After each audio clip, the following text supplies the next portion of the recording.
Sabes que cuando yo era chico me crié en un ambiente donde se disfrutaba, donde el compartir con la familia se vivía en alegría.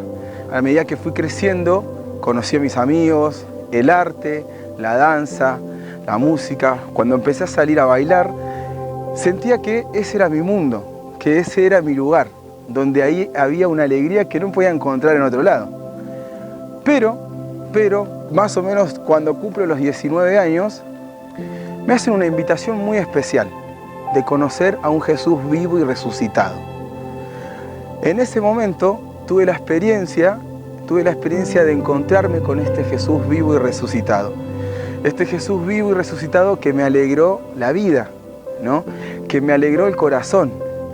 Y que esta alegría que yo experimentaba en este encuentro profundo con Jesús opacó la alegría pasajera del boliche, la alegría pasajera de algún encuentro superficial, de algún vínculo que no me ayudaba.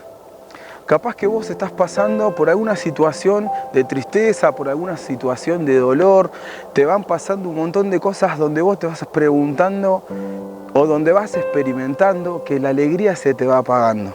La palabra nos dice, alégrense siempre en el Señor, vuelvo a insistir, alégrense. Y cada vez que yo la leo, me acuerdo y desde lo más profundo de mi corazón me brota esta alegría honda que no es la superficial. ¿Sabés qué? Mirá, te cuento, mi mamá tuvo una experiencia de enfermedad, pasó por una situación de enfermedad. Tuvo esta experiencia de sentir y de tocar fondo, pero cuando se empezó a recuperar, se empezó a acercar a Dios. Y yo empecé a notar en mi mamá una alegría que nunca la había visto. Entonces yo me planteaba y pensaba, ¿cómo puede una persona estar enferma, pasar por esa situación y estar con una sonrisa en la cara? ¿Y sabes por qué mi mamá tenía esa sonrisa en la cara? Porque se encontró con este amor de Jesús que le salvó la vida. Mi mamá empezó a reírse. ¿Por qué? Porque se dio cuenta que Jesús estaba vivo en su corazón.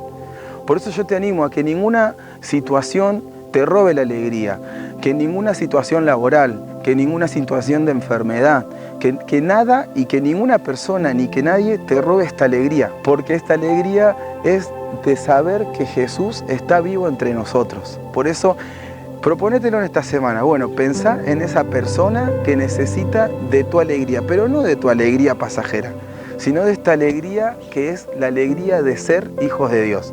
Por eso te animo en este día que puedas transmitir tu alegría con un abrazo, con un gesto, con un buen día, con un gesto que pueda transformar el corazón de aquel que necesita ser transformado por la alegría que viene de Jesús.